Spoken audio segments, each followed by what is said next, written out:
আসসালামু আলাইকুম দর্শক, আপনাদের মাঝে গ্রামের তেল পিঠা বা ভাজা পিঠা কিভাবে তৈরি করে এটা দেখাতে চলে আসলাম।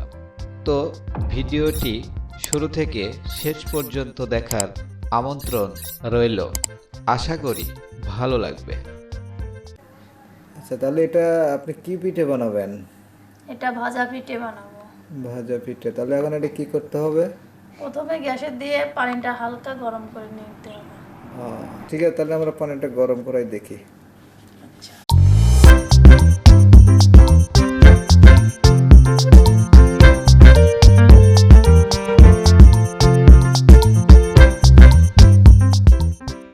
তো পানিটা গরম হতে কত সময় লাগবে? 2-4 মিনিট লাগবে। তো এখন কি পানিটি গরম হয়ে গেছে? হ্যাঁ, কুসুম কুসুম গরম হয়ে গেছে। এটা কিসের গুঁড়া?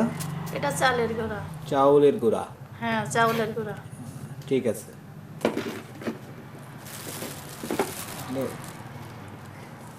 বাটি দিয়ে কি মাপ নিচ্ছেন? না, মানে আন্দাজ করে নিলেন নাকি? আন্দাজ করে নিছি। তো এখানে আর কি দিবেন এখন? এর সাথে একটু আটা দেব। এটা আটা? হ্যাঁ আটা বলতে কি ময়দা যেটাকে বলে? হ্যাঁ, ময়দা। হালকা একটু ময়দা দিলে পিঠাটা ভালো হবে। তারপর কোনটা দেবেন? হালকা লবণ। লবণ। হ্যাঁ,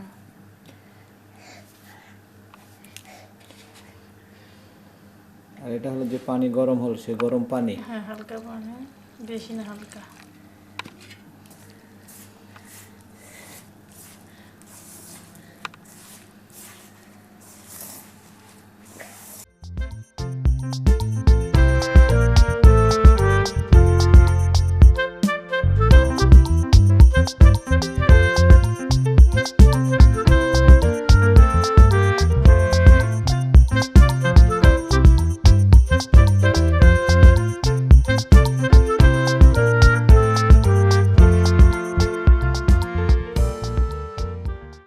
তো এখানে কি আর কোনো উপাদান যাবে এর ভিতরে?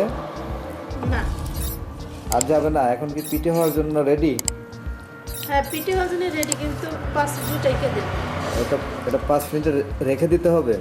জি, তাহলে মানে চিনিটা 5 গলে পিঠাটা ভালো হবে। তাহলে এই পিঠেটা তৈরি করতে চাউলের গুঁড়া, পানি, লবণ, ময়দা, চিনি, এই 4টা জিনিস মিশ্রণ করে এটা এখন পিঠে হওয়ার জন্য রেডি করা হচ্ছে, তাই তো? জি, তো এখন কি এটা কি রেখে দিতে হবে, না এখনই আপনি ভাজবেন? এটা 5 মিনিট রেখে দিলে পিঠাটা ভালো হবে। ওকে দর্শক, আমরা 5 মিনিট ওয়েট করছি।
দেখুন দর্শক, তেল পিঠা বা ভাজা পিঠা অতি সহজেই তৈরি হয়ে গেছে।